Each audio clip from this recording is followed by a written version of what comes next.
Cumprimento os irmãos com a paz do Senhor. Quem dormiu bem? Eu passei a noite toda no monte, de coberta. Alguns acharam que eu sou anjo, né?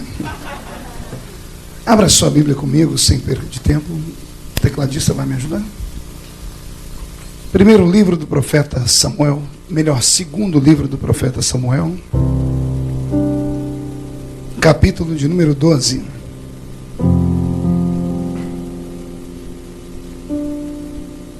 Glória a Deus. Segundo livro do profeta Samuel, capítulo de número 12, versículo 18 a seguir.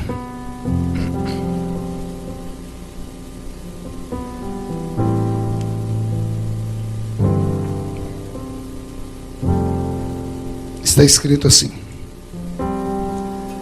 ao sétimo dia, a criança morreu. Temiam os servos de Davi dizer-lhe que a criança estava morta, porque pensavam, estando a criança ainda viva, lhe falávamos, porém não dava ouvidos à nossa voz. Como lhe diremos que a criança é morta? Ele poderá cometer um desatino. Viu Davi que os seus servos falavam muito baixo e entendeu que a criança estava morta. Perguntou aos seus servos, é morta a criança? E eles responderam, é morta. Então Davi se levantou da terra, depois de ter se lavado, ungido e mudado de vestes, entrou na casa do Senhor e adorou.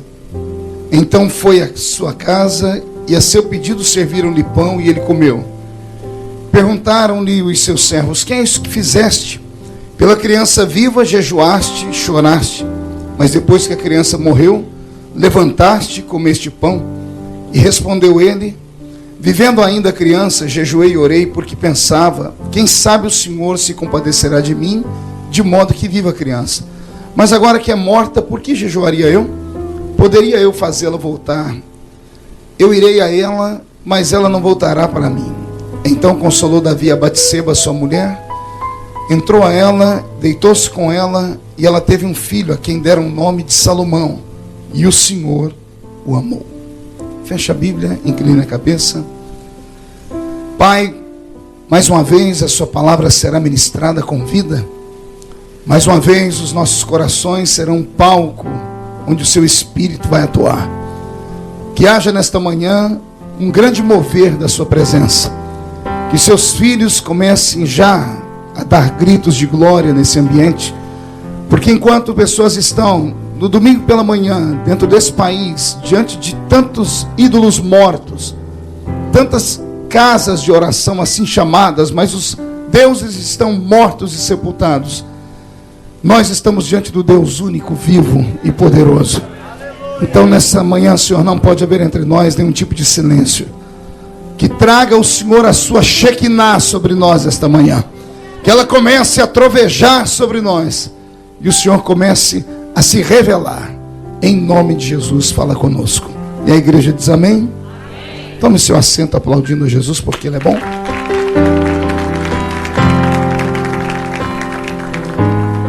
Glória a Deus. Querida igreja de Cristo, noiva do Cordeiro, simpatizantes da nossa fé, a mensagem desta manhã é uma mensagem atípica para o culto de domingo de manhã na Assembleia de Deus de Londres, porque o culto do domingo de manhã é o culto da unção. Eu já reparei que até as mulheres vêm com sapato com salto menor, né? Porque sabem que é o culto do reteté de Jesus. Como eu disse, vai ser um culto atípico. Pergunte por quê? Porque tudo que eu preparei de ontem para cá, o Senhor arrancou do meu coração. E eu estava ali esperando o pastor Brasil me buscar no camarim, e o Senhor disse, pega uma caneta aí. A pastora Vanessa teve que arrumar as pressas, caneta e papel, e desceu um rolo do céu. Quem crê que Jesus faz isso? O pão é quentinho, acabou de ser fabricado na padaria celeste. Então coma o seu bocado e saia daqui saciado nessa manhã. O texto que eu li é um texto tórrido, frio e triste. É o texto da punição, ou o começo da punição do pecado de Davi. Quem conhece Davi sabe da sua intimidade com Deus, sabe do seu potencial diante do Senhor, sabe que ele era um homem segundo o coração de Deus, mas sabe que ele era homem.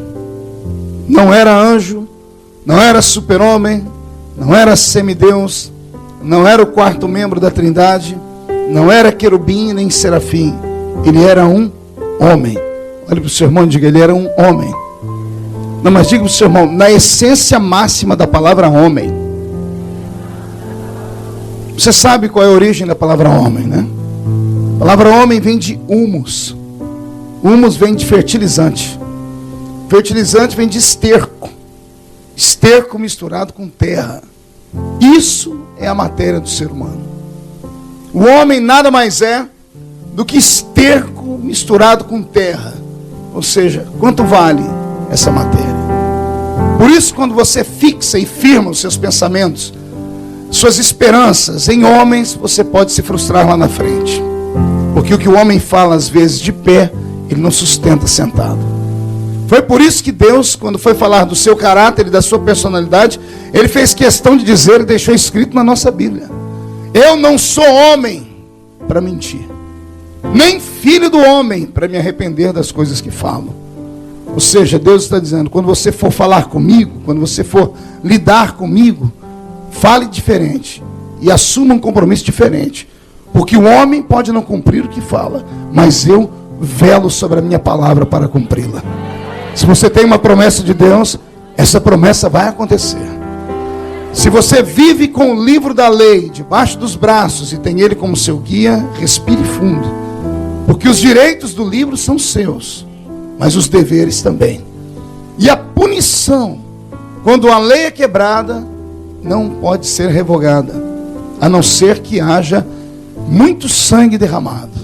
Porque aí, com o derramamento de sangue, existe a remissão do pecado. Só vou lembrar a história, porque eu sei que todo mundo conhece. Davi, rei de Israel, homem de Deus, apaixonado pelo Senhor, estava um dia na sacada do seu quarto, no segundo andar do seu palácio, enquanto seus soldados estavam na guerra. E ele olhou para baixo, não sei qual era a distância, mas a Bíblia diz que ele viu uma mulher se banhando. E ele se apaixonou por ela. O problema é que a mulher tinha dono.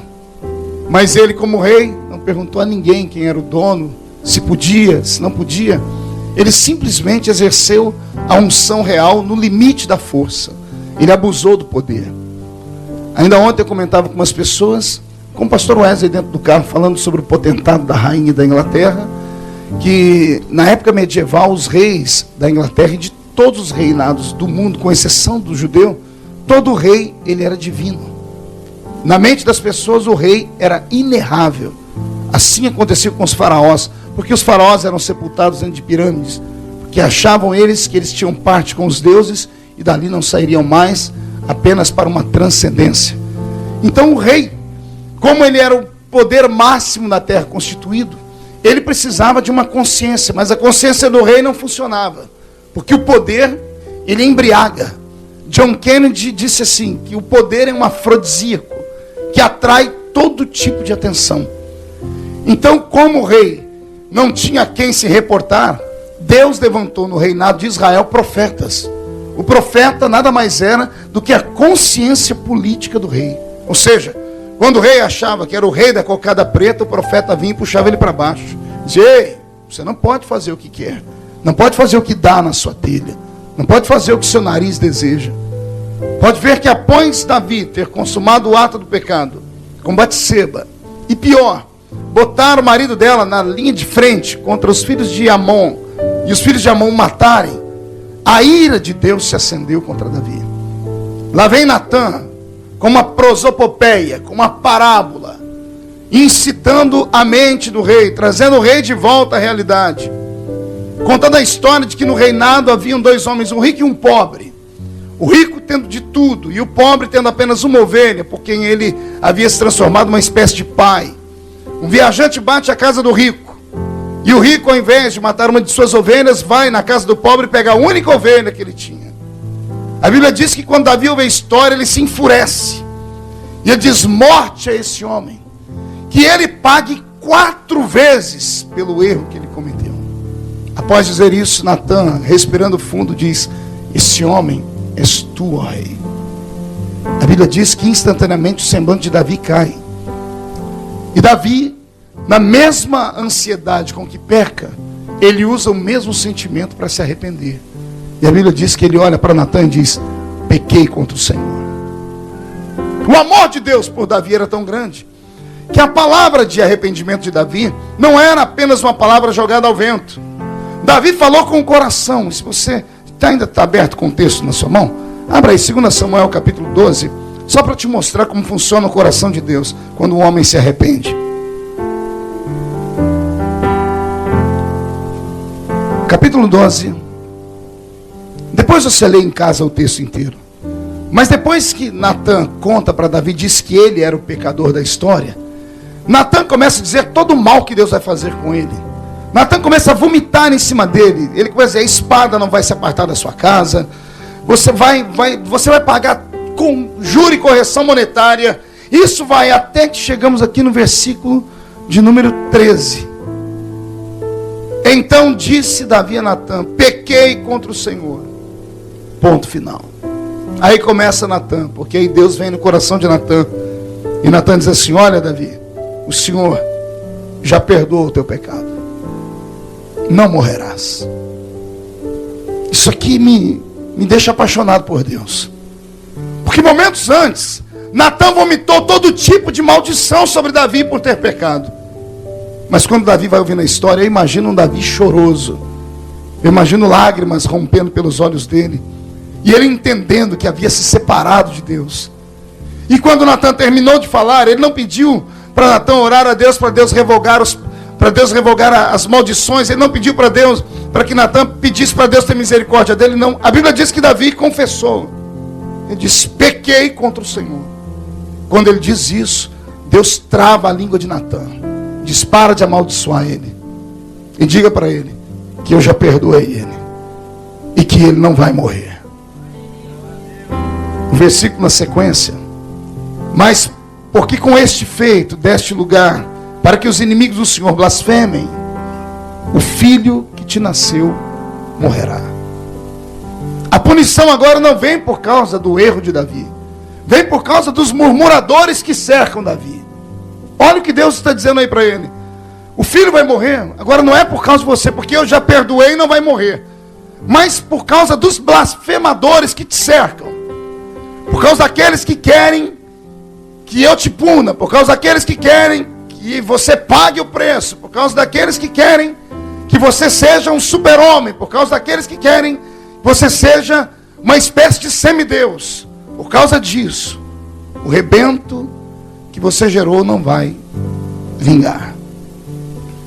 Davi, vendo a misericórdia de Deus, ele empreende um jejum, e ele ora, e ele implora, e ele jejua, dizendo para si mesmo: se Deus me perdoou e me deu vida, Ele pode dar vida à criança.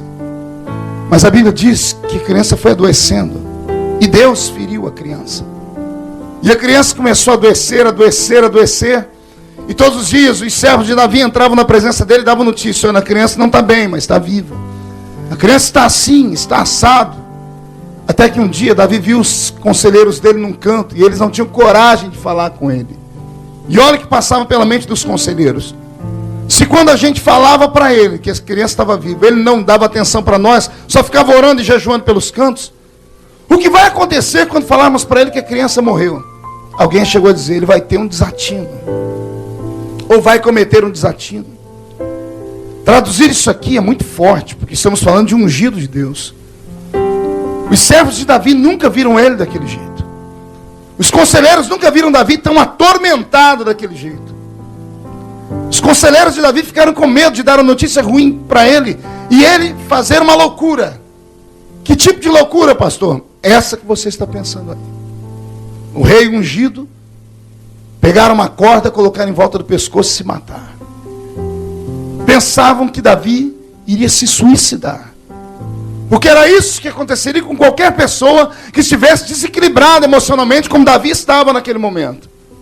Só que o resultado é diferente, porque no verso de número 20, A Bíblia diz que quando Davi ouviu que a criança morreu, ele se levantou, vestiu novas vestes, lavou-se, ungiu, foi para a casa dele, pediu para que fizessem pão e ele comeu. E ele tocou o barco. A mensagem dessa manhã, ela tem um tema, e o tema é esse: a vida continua. Fecha a Bíblia, incline a cabeça mais um minutinho. Pai, me ajuda agora a falar o que o seu Espírito me falou ali no camarim da igreja.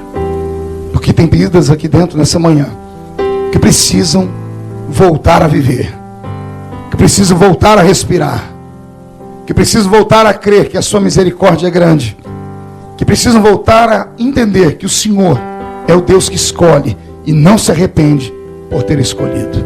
Amém? Agora aperte o cinto e dê um grito de glória a Deus e uma salva de palmas junto.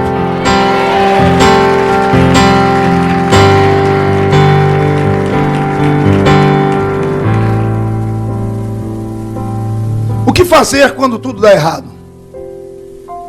O que fazer quando os sonhos viram pesadelos? O que fazer quando o chão desaparece sob seus pés? Ou quando o teto desaba sobre a sua cabeça? Ou quando sopra um tsunami contra a sua família? O que fazer quando o milagre não vem no final da campanha esperada? A Bíblia Sagrada faz questão de dizer que Davi jejuou 7 dias. E todo mundo sabe que o número 7 é aplicado na nossa fé como o número da perfeição. Pode ver que sempre quando fazemos algum tipo de desafio, ou é 7, ou é os múltiplos de 7, ou usamos então 40, que também na numerologia bíblica é o número de fé. Mas ou a gente faz 7 dias de campanha, ou fazemos 21 dias, porque o 21 é um múltiplo de 7. E a gente espera que no final desse dia, o milagre exploda na nossa frente. Davi jejuou 7 dias. E no final do 7º dia, o milagre não aconteceu. A criança que devia viver morreu. No final do 7º dia da campanha, quando todo mundo acreditava que a unção que o rei tinha, que a intimidade que o rei tinha, que a confidência que ele tinha com Deus fosse vingar e trazer vida para a casa dele, trouxe morte. Todo mundo esperava o pior. Todo mundo esperava que Davi se matasse. Com Davi eu aprendo algumas coisas aqui nesse texto. Que não adianta a gente chorar sobre o leite derramado. Que não adianta a gente querer recuperar aquilo que morreu. Não adianta a gente ficar jogando pedras ou encontrar alguém para acusar das culpas e das desgraças que vieram sobre a nossa vida. Tem coisa que não dá para recuperar. E não adianta você ficar anos e anos mastigando aquela comida podre, ficar remoendo o sentimento antigo, ficar se magoando, guardando uma foto, olhando para ela, ou ficar abrindo os despojos, pegando uma carta e ficar lendo, ou abrir o guarda-roupa, ficar sentindo o perfume da roupa, ou ficar lembrando dentro do Orkut os momentos de alegria, e vir para a igreja com uma cara de quem foi derrotado, e andar por essa cidade de Londres tão bela, tão querida, tão desejada pelo mundo inteiro, com uma oportunidade que tem, de cabeça baixa e de ombro caído. E pior, vir para uma igreja como essa, que é a igreja mais linda, uma das mais espirituais da Europa, e não sentir a presença do Deus que está aqui dentro. Não adianta vir para uma reunião como essa, inclinar a cabeça e ficar com pena de si mesmo. E ficar dizendo, eu sou um coitadinho, eu sou miserável, eu sou um desgraçado, tudo é errado para mim, eu sempre fui rejeitado, eu sempre fui o pior, eu sempre fui o último da fila, tudo acontece com todo mundo, menos comigo. Não adianta ficar fazendo isso. Já que você entrou aqui dentro, respire fundo, levante, sacode a poeira, dá a volta por cima, reconstrói, cria um novo sonho, pede para o Senhor te dar um novo tempo, cria um novo alvo, recupera, tenta uma nova história, muda de casa, muda de endereço, só não muda de fé, só não abandona o seu Deus, porque o seu Deus nunca te abandonou. O silêncio dele não significa abandono, significa apenas que por um momento ele não pode falar. Deus fechou a boca, mas não fechou os olhos dele permanecem em cima da sua vida, os olhos dele permanecem em cima da sua história, e aquilo que não aconteceu não era para acontecer. Aquilo que foi não era para estar. Aquilo que você perdeu não faria e nem acrescentaria nada no seu futuro. Ou você acredita que Deus está no controle da sua vida, ou você rasga a Bíblia e vai para o mundo. Ou você acredita que tudo que está na sua vida ou vem de Deus, ou foi Ele que permitiu vir, ou você vai servir a outro Deus.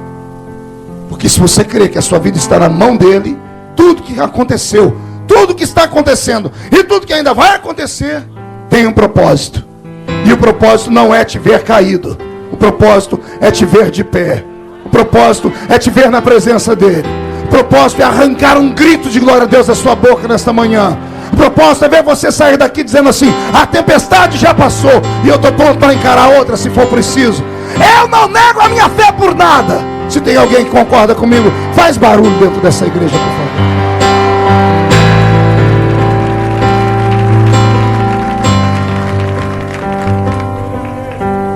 A vida continua. Tem dois homens que passaram por uma situação semelhante na Bíblia, ambos com o meu Cristo. Ambos eram discípulos dele. Ambos tiveram intimidade com ele. Ambos eram especiais porque foram escolhidos pelo dedo dele. E quando ele os escolheu, ele estava preparado para não se decepcionar com eles. Escute, a gente se decepciona com homens. Homens nos surpreendem.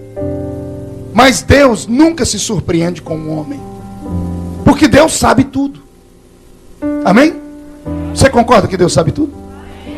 Então quer dizer que Ele sabe do passado, do presente e do futuro. Quer dizer então que quando Ele te chamou, Ele conhecia suas fraquezas. É isso que você está me dizendo? Quer dizer que quando Ele chamou Jim Swaggart, ou todos os grandes pastores e cantores que você conhece ao redor do mundo, e todos eles caíram em pecado, em desgraça, trouxeram escândalo e tombaram, Deus sabia que isso ia acontecer. É isso? Sim ou não? Não, pergunta para o seu irmão, negocia com ele, diga: é isso? Você crê nisso? Então Deus é maluco? Então Deus é sádico? É isso? Deus se alimenta de desgraça? Deus é apaixonado por derrota?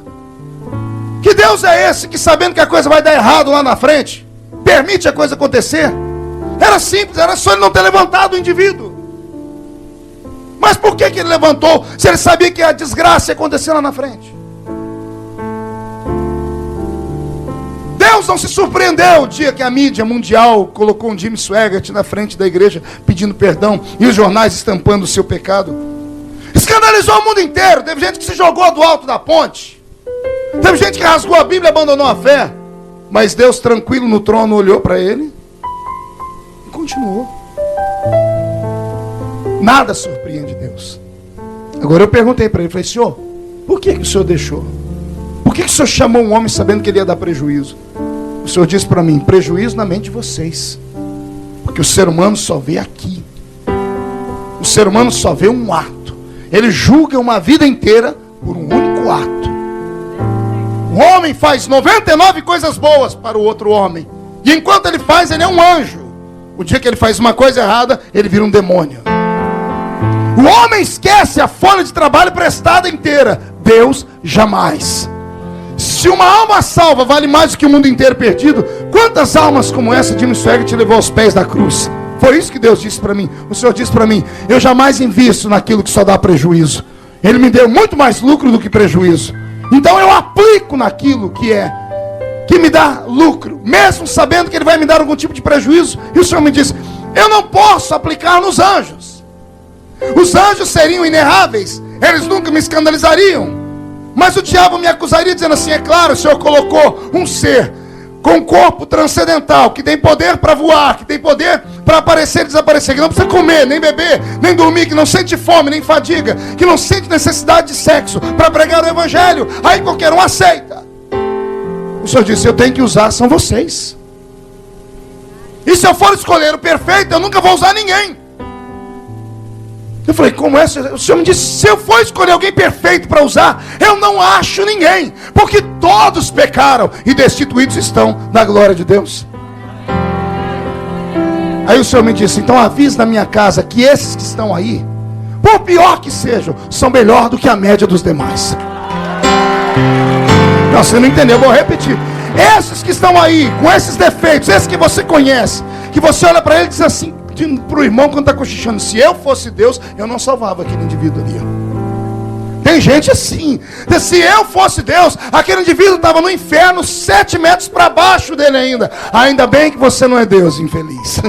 Ainda bem que você só enxerga um palmo na frente do seu nariz. Você não vê como meu Deus vê.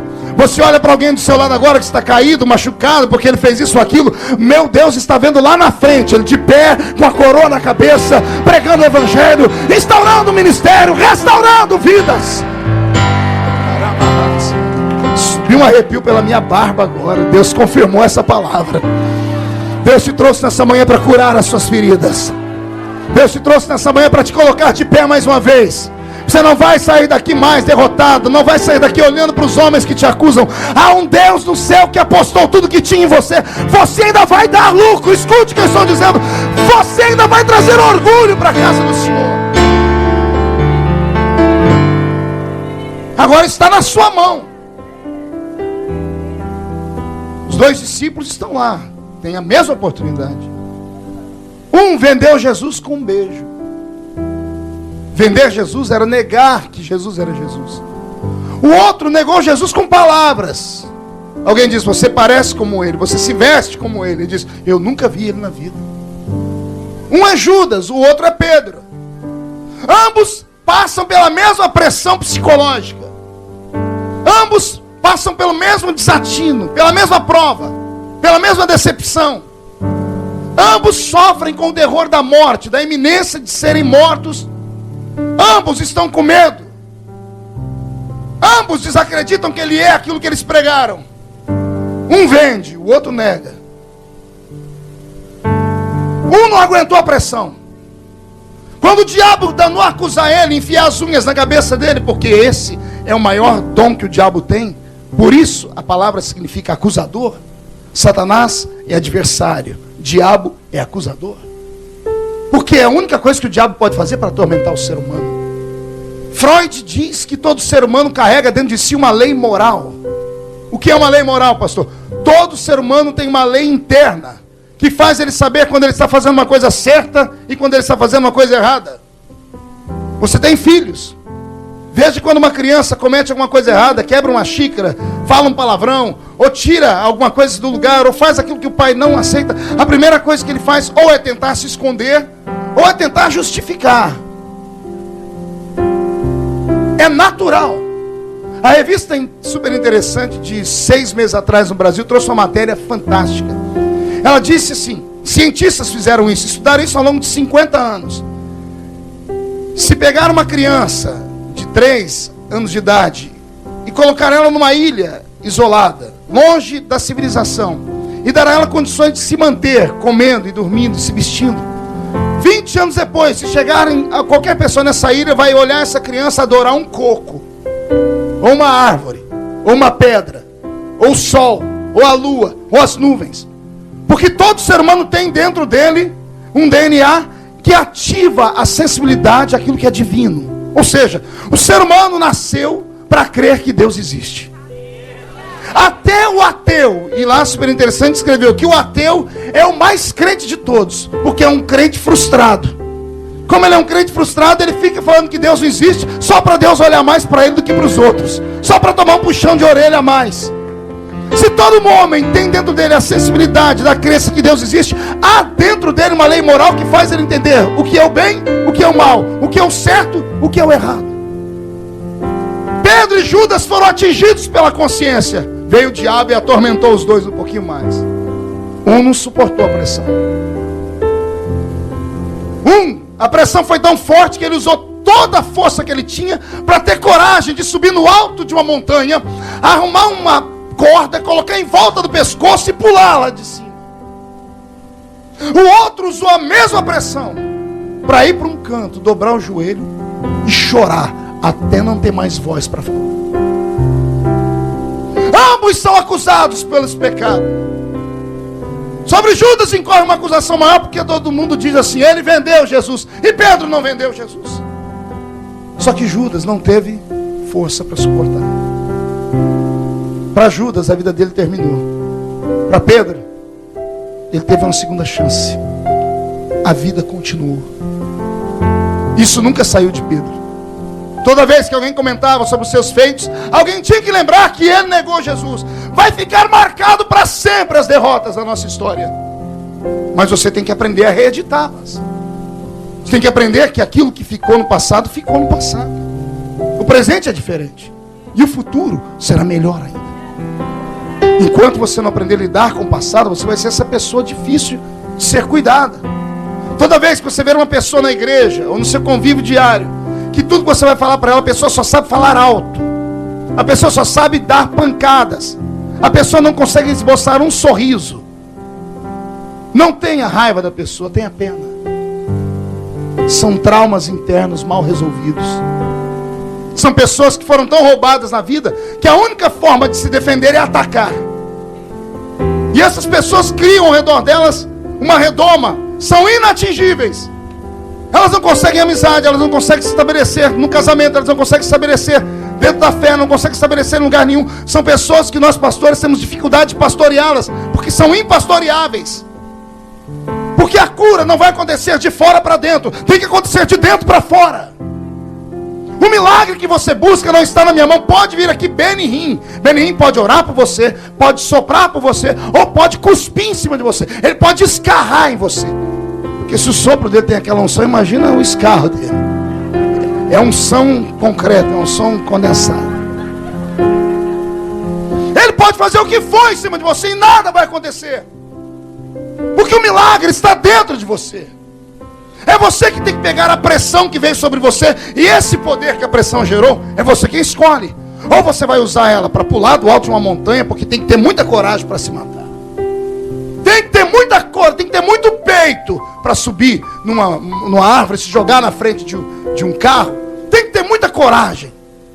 Todo mundo chama o homicida ou suicida de covarde. Não são covardes. São muito mais corajosos que alguns de nós. Você pegar uma faca e ter coragem de cortar o pulso. Você pegar um revólver e dar um tiro na orelha. Você subir no alto de uma ponte e pular lá de cima. A pessoa tem que ter muita coragem para isso. A força que é gerada pela pressão é tão grande que ela descontrola o ser humano. Ele vai além dos seus limites. É você quem escolhe. Se matar ou encontrar um cantinho da parede nessa manhã. Porque para pedir perdão também tem que ter coragem. Admitir que está errado não é para qualquer um. É mais preciso ter coragem para confessar o erro do que para cometer o erro. E você quem resolve. Ei, escute. Estou falando como pastor. Fazia tempo que eu não pregava como pastor. A roupa pode esconder. O sorriso nos lábios pode esconder. A pintura, a maquiagem, sua altivez pode esconder aquilo que você é de verdade, ou aquilo que você tem feito, mas pode esconder de mim que sou homem. E cá para nós, nem eu, nem pastor Wesley, nem ninguém aqui podemos fazer nada por você. Quer seja com o seu erro, quer seja com o seu sucesso. Mas a nossa cultura, a cultura cristã, brasileira, evangélica, impregnada em nós, faz a gente ficar com medo do que as pessoas vão falar. Faz a gente ficar com medo do que vai acontecer com aqueles que estão ao nosso redor, com o nosso ciclo social, com o nosso ciclo de convivência. Agora minha pergunta é essa: do que adianta? Você jamais vai se esconder de Deus. Você pode estar numa noite escura, usando uma roupa escura, pintando o rosto com carvão, como fazem os soldados. Entrar numa caverna escura, se tiver uma pedra de mármore escura, melhor ainda, e se esconder debaixo dela. Deus vai te olhar e te ver como se você estivesse no meio do deserto do Saara, no sol do meio-dia, porque nada esconde do olhar de Deus. Pastor, mas olha o que aconteceu com Davi. A vida dele virou um inferno depois do pecado dele. Sim, mas virou por causa dele, não foi por causa de Deus. Porque o homem julga e esquece que é um pecador desgraçado. Foi da boca de Davi que saiu assim, ó: pague esse homem 4 vezes pelo pecado dele. Se Davi tivesse ouvido a história e falado assim: Natan, calma aí, vamos estudar, vamos ver o que aconteceu com o coração desse homem. De repente ele é doente, de repente faltou intimidade com Deus, de repente ele não conhece a verdade, de repente ele foi criado numa religião diferente. Vamos tratar com misericórdia antes de tomarmos um passo. Mas Davi disse: não, esse homem tem que pagar 4 vezes pelo erro dele. A sentença não saiu da boca de Deus, saiu da boca de Davi. Davi pagou o preço em 4 filhos. O primeiro filho morreu, está aqui. Depois vem o problema de Aminon e Tamar. Lembra disso? Um dos filhos de Davi com uma outra mulher se apaixona por Tamar, que era irmã dele de sangue. Um pecado descabido, pois ele cria uma situação e vai e dorme com a irmã. Ele violenta a irmã, ele desgraça o moral da irmã dele. Davi já tem um filho morto, agora tem uma filha impura, com a virgindade quebrada. Quebrada não por um homem comum, quebrada pelo próprio irmão. Aí ele tem Aminon. Aminon simplesmente cai nas mãos de Absalão, e Absalão mata Aminon. Um irmão matou o outro irmão, e por fim Absalão se revolta contra o pai e tenta tomar o reino do pai, e morre sob a espada de Joabe, em cima de uma árvore com o cabelo amarrado nos seus galhos. A sentença não veio da boca de Deus, a sentença veio da boca de Davi. É por isso que numa reunião como essa, ou em todas as nossas reuniões, muito cuidado com o que você fala acerca das pessoas que são fracas. Muito cuidado com o que você deseja para o irmão que pecou, para o irmão que escorregou. Muito cuidado, porque o que você deseja para ele, volta para você. Mateus 7, com a medida com que você mede alguém, vão te medir também. Quem sabe nessa manhã não é uma rica oportunidade para você começar a pedir perdão a Deus. Porque nós cristãos evangélicos temos muitos dons, mas nós temos um defeito incurável: somos fofoqueiros. A nossa língua é emprestada ao diabo. Bastou estar 3 crentes reunidos, você pode saber, ou eles estão falando de Deus, raramente, ou estão falando do diabo, raramente, ou estão falando de alguém com problema na igreja. Isso é certeza. Ei, deixa o irmão recomeçar a vida dele. Igreja é um hospital. Se você não quer ser contagiado com doenças, não venha à igreja. Você está sentado ao lado de alguém aí que com certeza tem lepra, câncer, ou outro tipo de doença desgraçada. É claro que tem alguns na igreja que só sofrem com uma gripe, a cibalena resolve. Mas tem outros que precisam passar por quimioterapia, radioterapia espiritual. E é para isso que a igreja existe. A igreja muda o caráter. Um culto como esse de hoje, uma palavra forte como essa que desce pela boca quadrado. Tem gente que está engolindo a seco. Ela cura. Estou mexendo na sua consciência. Você sabe do que eu estou dizendo. É por isso que a sua vida não dá certo. Não tem outro caminho. Eu sirvo a Cristo 15 anos pregando. Eu já preguei de tudo que você possa imaginar. E descobri que nos últimos anos as curas que eu vinha pregando eram curas paliativas. Só há uma maneira para a cura da igreja: arrependimento. Não tem outra. Você pode dar 1 milhão de libras de oferta aqui na igreja. Você pode ser o maior orador em línguas estranhas do mundo. Você pode ter a família mais bela. Enquanto houver na sua vida cinzas de pecados, pecados que se tornaram amigos seus, pecados que viraram estimação sua, pecados de estimação, enquanto você não destruí-los, ou enquanto você não tiver a sua consciência ativada de que você está pecando e está errado, você nunca viverá uma vida plena. Está ouvindo o que eu estou falando? Uma mentira falada muitas vezes torna-se verdade. Um pecado praticado várias vezes, ele torna-se comum. A consciência cauteriza, e a pessoa não pensa e não sabe mais que está errando. E uma vez que um erro na nossa vida torna-se cauterizado, os demais vão se abrindo. Um abismo atrai outro abismo. Para você é um escape, porque com todos os seus erros, você não perdeu o temor. Você está na igreja hoje. Você veio para o culto. E você sabe que no culto é uma roleta russa. Você sabe que o culto é uma caixinha de surpresa. Pode vir aquela mensagem de glória do céu. O crente pode sair pulando, pode sair revestido, pode ser batizado com o Espírito Santo. Ou pode vir um tutano de Jeová, como está vindo essa manhã. Ou pode vir aquela comida que depois que você come tem que tomar um engove espiritual antes e outro depois, porque vai dar queimação no estômago. Mas você não vai esquecer mais essa mensagem. E eu não vim aqui para te acusar, eu vim aqui para te dizer que há um escape. A vida não termina, você não precisa dar um tiro na cabeça como pensou que tinha que fazer. Você não tem que mandar matar o bebê que está dentro de você porque a gravidez aconteceu indesejada. Você não tem que abandonar a sua família. Você não tem que sair do ministério e ir para outro. Não é preciso isso. É preciso nessa manhã você ter equilíbrio. Respirar um pouquinho. E após a notícia ruim, fazer como Davi fez. A primeira coisa, você precisa se levantar. Foi o que Davi fez. Verso 20. Então Davi levantou-se da terra. Ei, se levanta nessa manhã. Eu não estou falando do corpo, porque seu corpo está em pé, está ereto, está bonito, você tem cuidado muito bem dele. A ração aqui está boa. Eu que o diga. Ontem eu fui lá no Preto comer. Oh glória. Comida santa. Mas hoje o Senhor quer te ver de pé por dentro. Você não percebeu que por mais unção que venha no culto anterior, por mais que você grite e pule, ao sair da igreja, parece que você não participou de nada. Na domingo é uma explosão, você recebe unção dobrada, domingo de manhã e domingo à noite, o culto te enche. Mas na segunda-feira de manhã, antes do meio-dia, o vaso que estava transbordando no domingo à noite, antes do meio-dia está vazio. Por quê, pastor? O vaso está trincado. Tem que consertar o vaso. E não dá para consertar o vaso sozinho. Só na mão do oleiro.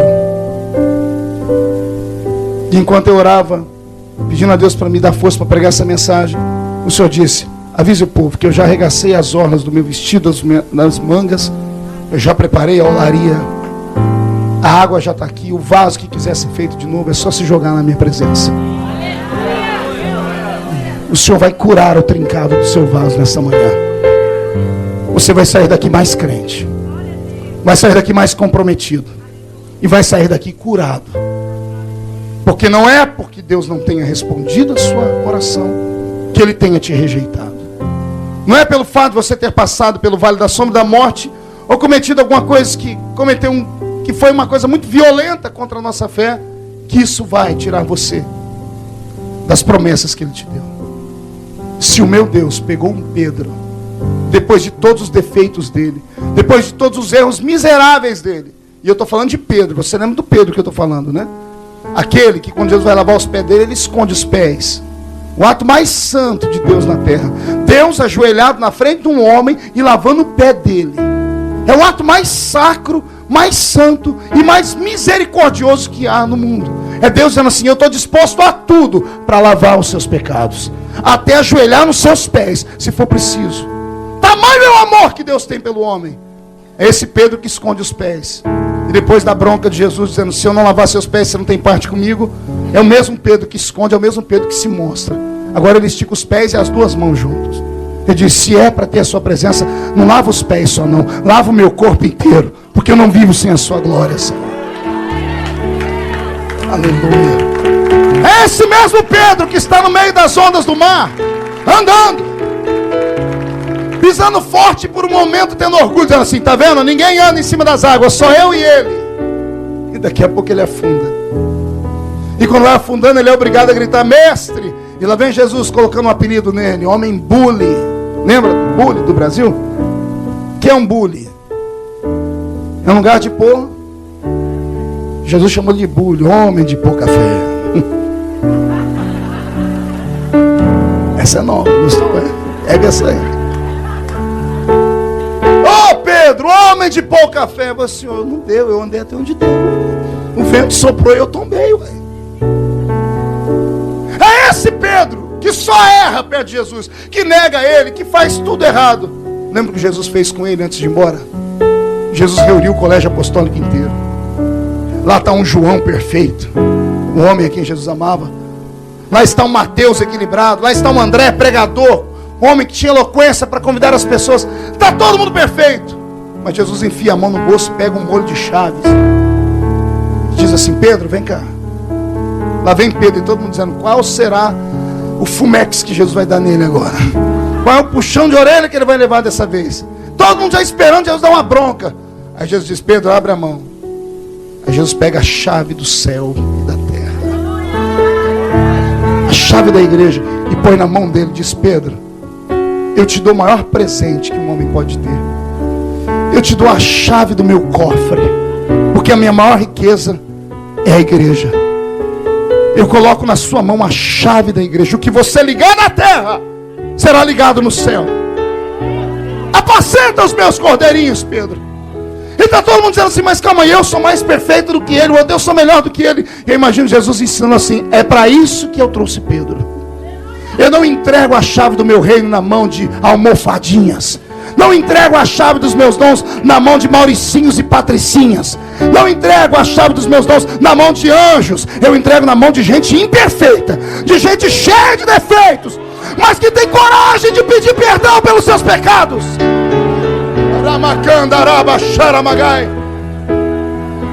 Me subiu um arrepio pelo corpo de novo, e a barba está em pé aqui. O Senhor está me dizendo a seguinte palavra: Ele só te trouxe para cá porque você tem defeitos.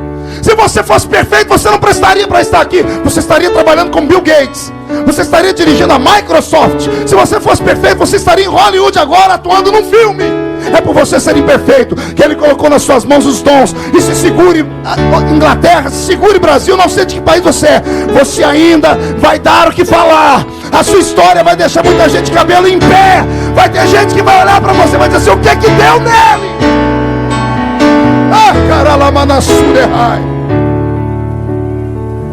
Eu fico imaginando, pastor Wesley, o dia de ontem, seu aniversário. Muita gente que lhe conhece. Alguém lembrou do seu aniversário nos Estados Unidos, no Brasil. E eu fico imaginando alguém: hoje é aniversário do Wesley. Alguém falando: pois é, rapaz. Não é que o homem cresceu? Não é que Deus abençoou, hein? Não é que o trabalho que era para morrer vingou? Assim como falaram ontem do Senhor, vão falar de você daqui uns dias. Porque todo mundo apostava que você ia cometer um desatino, Davi. Quando a bênção não veio, quando o filho morreu, todo mundo apostava que você ia entregar os postos. E todo mundo pensava que você ia desistir da existência. Mas não. Quando te verem, vão ver que você se levantou. Estou ouvindo ruídos. Cadeiras se afastando, sofá se afastando, pessoas se levantando, indo para o banheiro, se lavando, tirando dos olhos o inchaço das lágrimas, penteando os cabelos, limpando o seu corpo. Isso fala de purificação. Se permanecer sentado, ou deitado, ou caído no chão, você nunca vai sentir mais o prazer da vida. Se levante hoje, entre debaixo da ducha do Espírito, tome um banho no sangue do Cordeiro hoje. Lave os seus olhos, as suas mãos, lave os seus lábios, lave o seu coração, lave a sua mente, para você sair por aquela porta mais alvo do que a neve, para você voltar para casa. E hoje à noite, ao entrar aqui dentro, qualquer um que for te acusar, você, antes de ouvir a voz, pega a mão da pessoa e olha para ver se tem uma cicatriz na mão dela. Se não tiver cicatriz, ignore. Diz assim: olha, eu fui perdoado nessa manhã pelo sangue de Jesus Cristo, que purifica-me de todo pecado. Eu recebi a unção que me lavou. Quem está preparado para tomar essa ducha nessa manhã? Então reage, grita, pula, aplaude, faz barulho nesse lugar.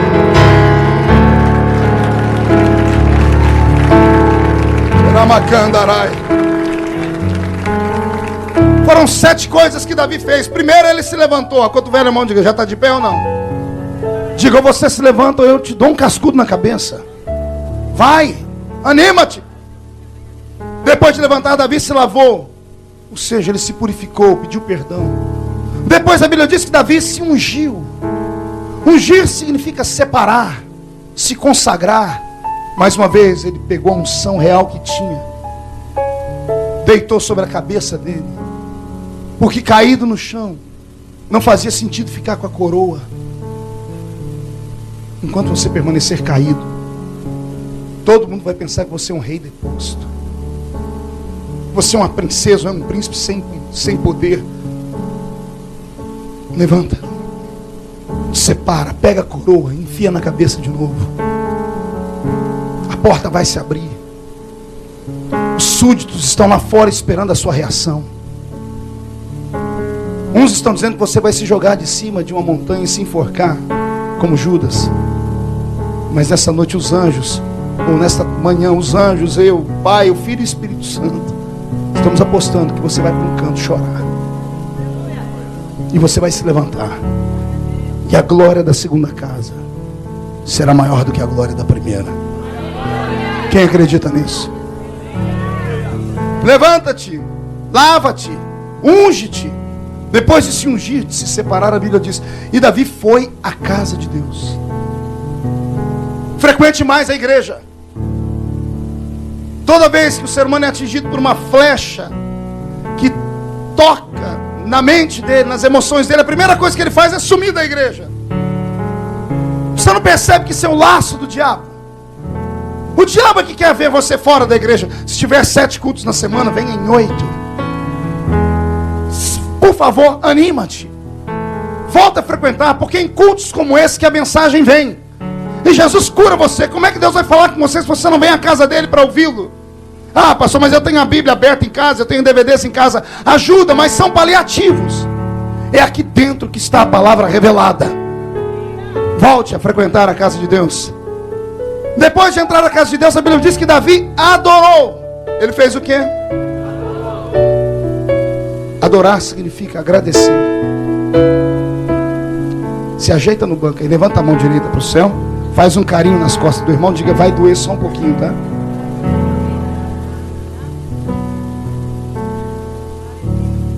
Adorar significa agradecer. Pergunte para mim: Davi agradeceu o quê, pastor? A morte do filho. Tem força para isso? Tem coragem de hoje dobrar o joelho na casa do Senhor e dizer: Senhor, eu te agradeço por eu ter caído. Te agradeço por ter perdido meu casamento. Te agradeço por ter perdido meu filho, meus sonhos.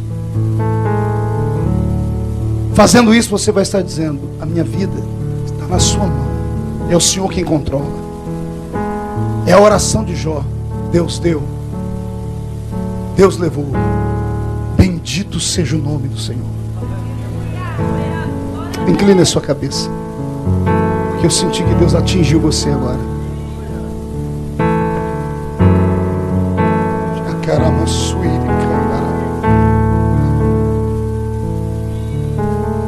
Reflete um pouquinho sobre a vida.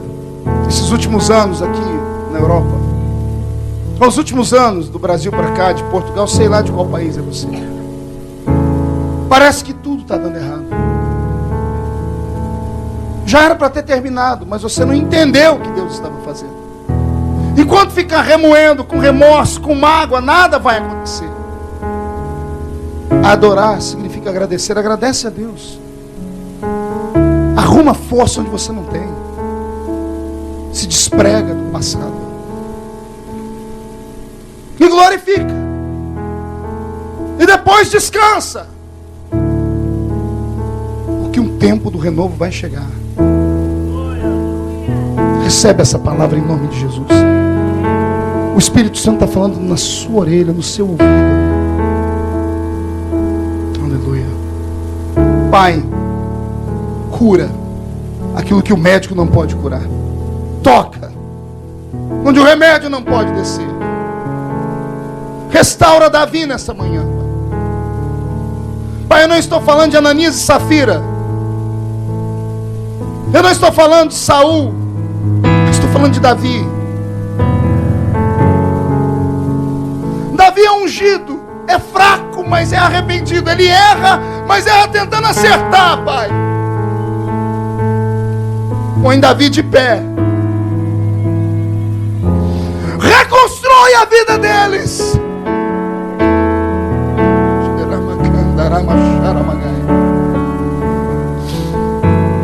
Glória a Deus. Levanta a cabeça, olha aqui para mim um minutinho. Alguém aqui se lembra daquela mensagem que eu preguei o dia da aprovação? Alguém chegou a assisti-la? No YouTube ela foi vista mais de 1 milhão de vezes. Naquela mensagem eu conto a história de uma moça que eu conheci nos Estados Unidos. O nome era Núria. E eu falo do filho que a Núria perdeu. A Núria tinha um menininho de 2 aninhos, Ryan. Era a coisa mais graciosa que podia existir no mundo. Eu me lembro quando eu almocei na casa dela pela primeira vez, na Geórgia, lá em Atlanta. Ela e o esposo, Gilberto, disseram assim: pastor, Ryan não quer mais assistir desenho, Ryan não quer assistir mais aqueles bichinhos que passam na televisão, ele só quer ouvir suas mensagens. Os menininhos tinham 2 aninhos. Eu falei: mas ele entende? O pai falou: se ele entende, eu não sei, pastor. Eu sei que tudo que o senhor faz na televisão, ele faz. Ele dá pulo, grita, ele dá aqueles golpes de karatê que o senhor dá. Eu me lembro da última vez que eu vi o Ryan. Ele estava de suspensóriozinho, porque naquela época eu ainda usava o suspensório, estava 30 quilos mais gordo, precisava do suspensório. Aí a mãe disse para mim: será que ele vai ser um pastor um dia? E eu disse: com esse jeito, parece que tem chamada. E eu profetizei: amém, que seja um pastor. Um belo dia eu estou num hotel no Brasil, o telefone toca, a Núria aos berros. E eu falei: o que foi? Ela falou: pastor, eu estou aqui no hospital, ora por mim. Eu falei: o que aconteceu? Ela estava do lado de fora do necrotério, num telefone público, olhando pelo vidro da porta. Eu disse: eu estou olhando pelo vidro da porta, pastor, e na mesa fria do necrotério está o meu filho. Ryan está morto, pastor. E ela começou a gritar: pastor, mas Deus não ia usar ele como pastor? Ele não ia ser um grande homem? Pastor, por que Deus fez isso com meu filho? E eu travei do outro lado da linha. O que você vai falar para uma pessoa dessa? O que você responde para uma pessoa que vê os seus sonhos morrerem? Que a pessoa postou tudo que tinha nela, orou e jejuou por ela, mas Deus não livrou da morte. Depois que ela desabafou, eu disse: Deus sabe de todas as coisas, Núria. Eu sei que Deus sabe, você também sabe, mas olha isso que a gente quer ouvir. A gente quer ouvir o porquê. E quando Deus não responde por quê? Em momentos de violência na alma,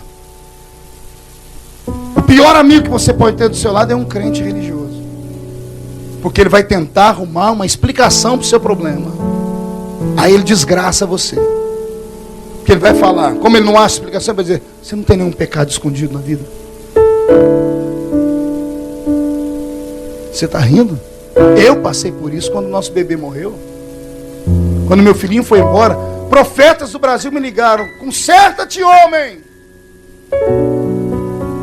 Irmãos do ciclo de oração, tementes a Deus, mas ignorantes, chegaram na minha esposa e disseram: está vendo? Você ficava chorando aqui enquanto seu marido viajava. Deus puniu você levando seu filho. Deixa o homem fazer a obra de Deus. Ignorantes crentes. Tem coisas que têm justificativa. O pecado de Davi tem, mas nem sempre é pecado. Tem coisas que não tem explicação. Na época da violência que eu passei na minha vida, como a Núria passou na dela, quem me ajudou não foi nenhum crente. Você promete que não desvia? Está indo pro ar isso aqui? Já era. Quem me ajudou foi São Francisco de Assis. Pastor, o senhor orou pro santo? Não. Eu fui coroinha no catolicismo romano. E eu tinha os livros dele. E um livro dele tem uma oração dele que ficou na minha mente desde menino. Eu nunca soube por quê. Eu descobri quando meu filho morreu. Ele fez a seguinte oração: Deus, me ajuda a suportar aquilo que eu não consigo entender, porque a sua vontade é maior que a minha.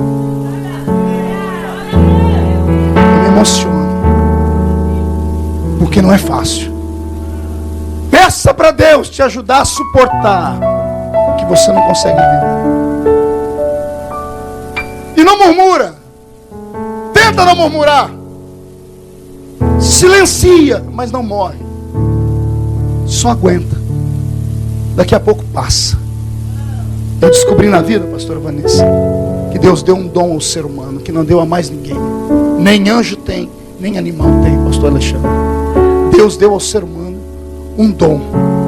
É o dom de sofrer uma violência, sofrer um trauma, e por mais violento que seja, o tempo vai amenizando, vai apagando. 5 horas da manhã, acordei com a minha filha chorando. 5 não, 4. Eu disse: o que foi, Karen? E ela: pai, eu estou chorando por causa do acidente que Deus livrou a gente. O trauma veio com um retardamento de quase um dia. Foi às 4 da manhã do dia anterior. Era 4 da manhã dessa manhã, minha filha chorando. A mente do ser humano é um caminho que não dá para você caminhar nele. É um labirinto, só Deus entende. Tem traumas que só o tempo arranca.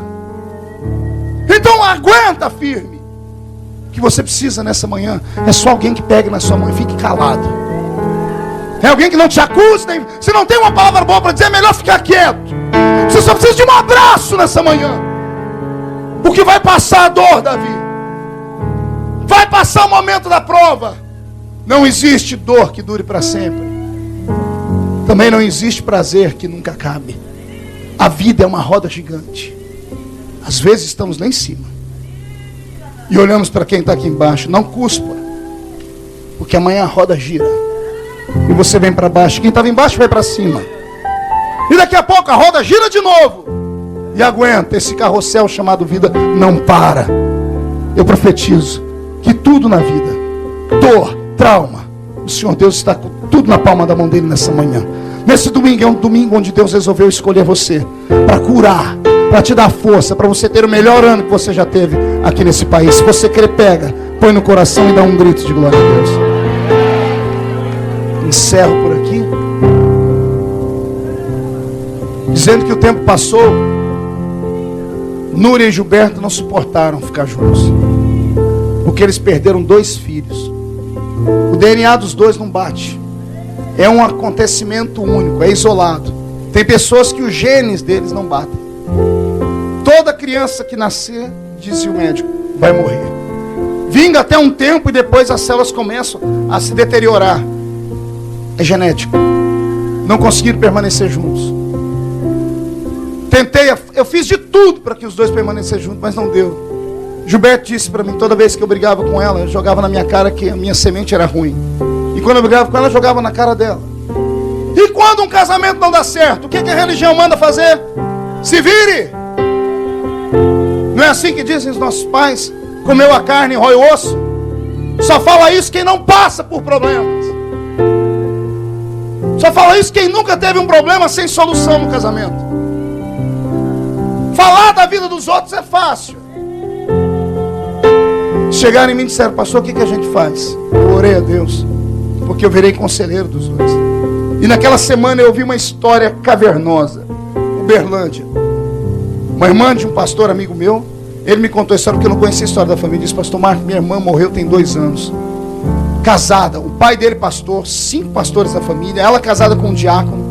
O diácono na igreja, um homem de Deus, um santo, em casa um demônio. A família aconselhou e a menina, pai, eu não aguento mais, ele me bate. O pai, filha, casou, tem que aguentar até o fim. Suporta. Ela contou para o pai umas 10 vezes. E o pai sempre orava, levantava as mãos e orava. Não, o milagre vai chegar. Um belo dia bateram na porta da casa do pai para dar notícia que ela estava morta. O diácono enfiou uma faca nela e matou ela. Aí vai todo mundo ao redor do caixão chorar. Mas ela tentou escapar desse casamento desgraçado. Mas a religião, envelhecida sua casca, que não sabe que cada caso é um caso, forçou a menina a ficar para manter a aparência da família.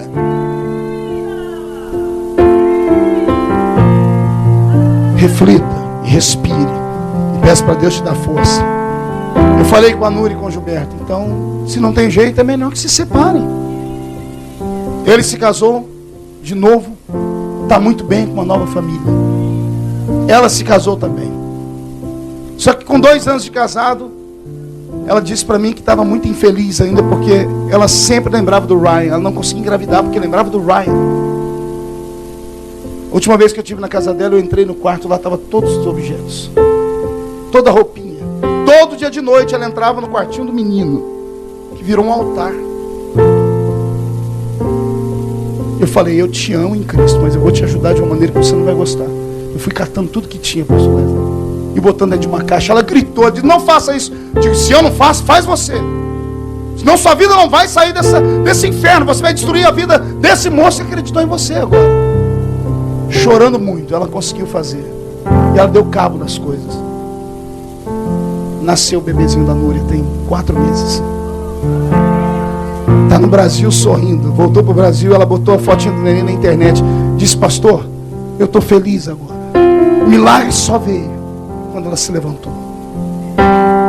O milagre só veio quando ela colocou para fora o que era velho e pediu para Deus dar uma sequência na vida dela. A vida continua.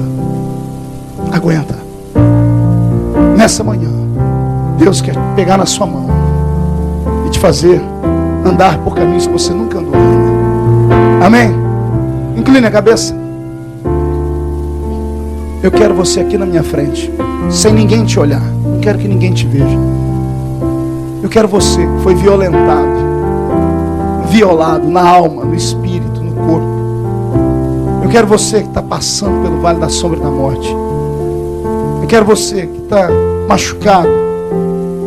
Eu quero você que escorregou, que se jogou, que caiu, não me interessa. Eu quero você aqui na frente, Davi. Vem. Vem, porque eu vou orar pela sua vida hoje. Mas eu queria você de joelhos. Oh, meu Deus. Aleluia. Oh, aleluia.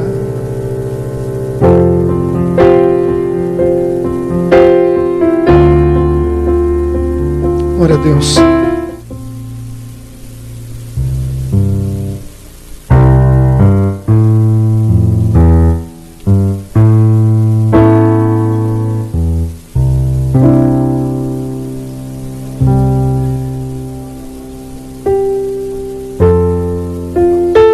Aleluia.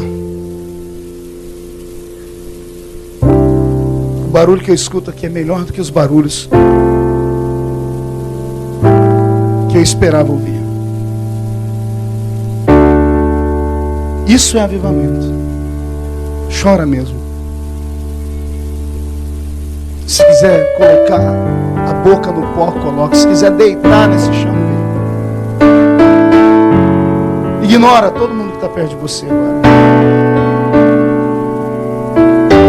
No 7º dia morreu a criança. Temiam os servos de Davi dizer que a criança estava morta, porque pensavam que, estando a criança ainda viva, nós falávamos, porém não dava ouvido à nossa voz. Como lhe diremos que a criança é morta? Ele poderá cometer um desatino? Viu Davi que os seus servos falavam baixo e entendeu que a criança morreu. Perguntou aos seus servos: é morta a criança? E eles responderam: sim, a criança morreu. Então Davi se levantou da terra, lavou-se, se ungiu, trocou as vestes, entrou na casa do Senhor e adorou. Então depois foi à sua casa, fez um pedido, serviram pão e ele comeu. A Bíblia Sagrada diz que depois disso, Davi consolou a mãe, que era Batseba, deitou com ela e ela teve um outro filho, a quem deram o nome de Salomão, e disse: o Senhor o amou. Pai,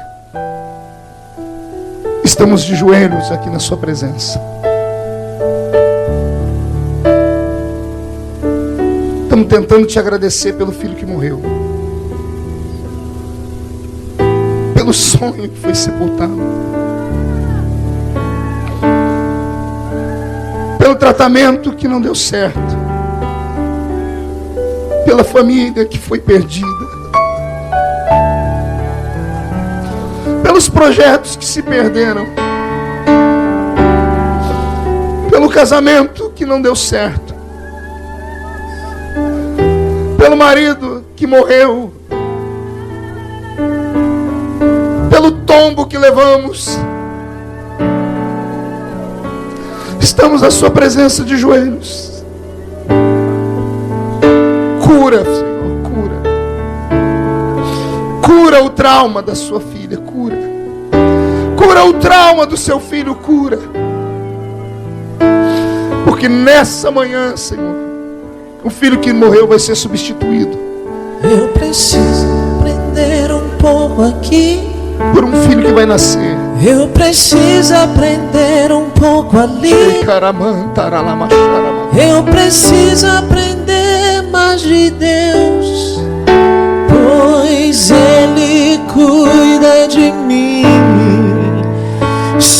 essa porta não se abre aqui, outras portas se abrem ali.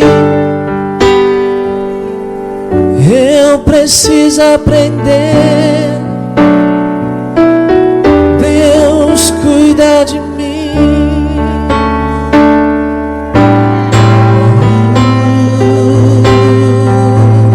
Meu Deus. Recebe o bálsamo, Davi. Recebe forças, Davi.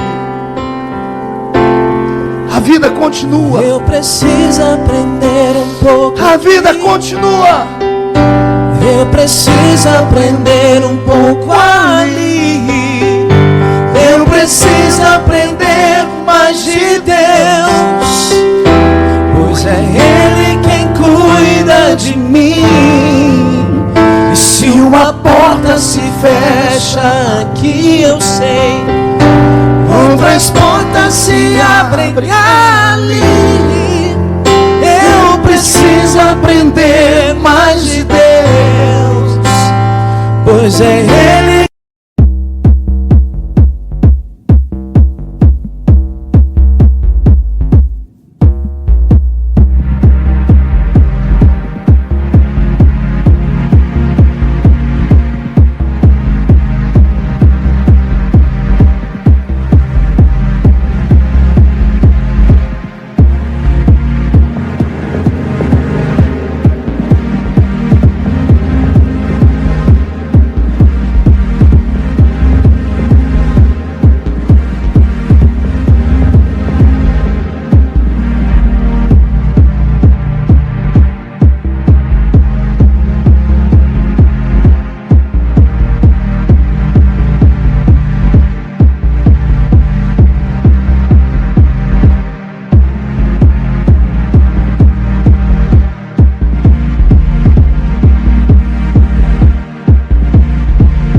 Quem cuida de mim, oh, oh, Deus cuida de mim. De pé, Davi.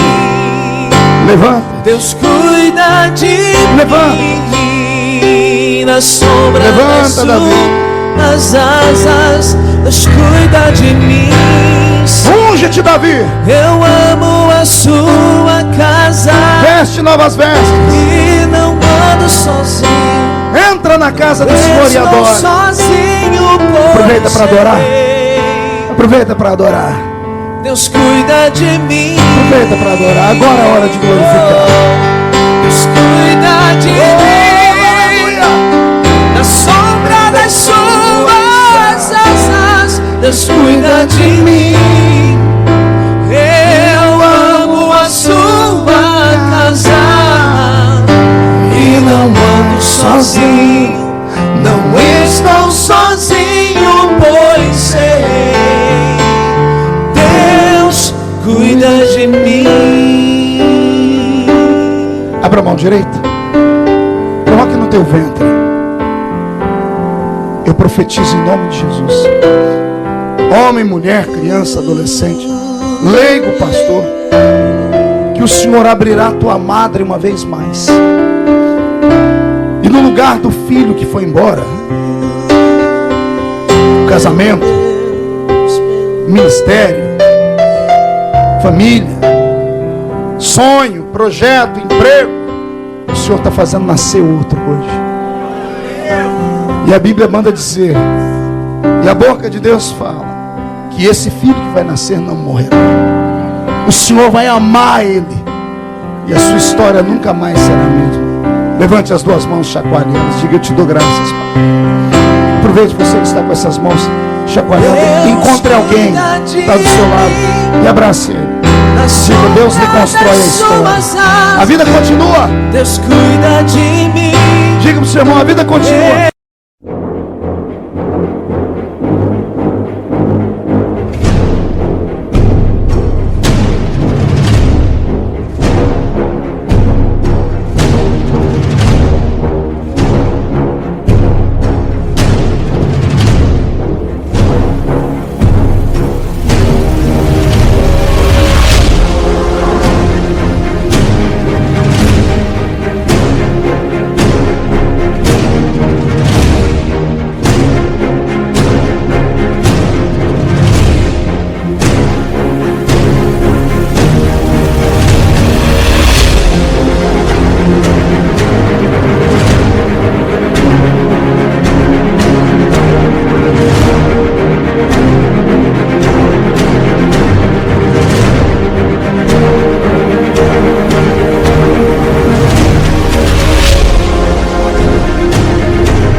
por aí, sai andando por aí.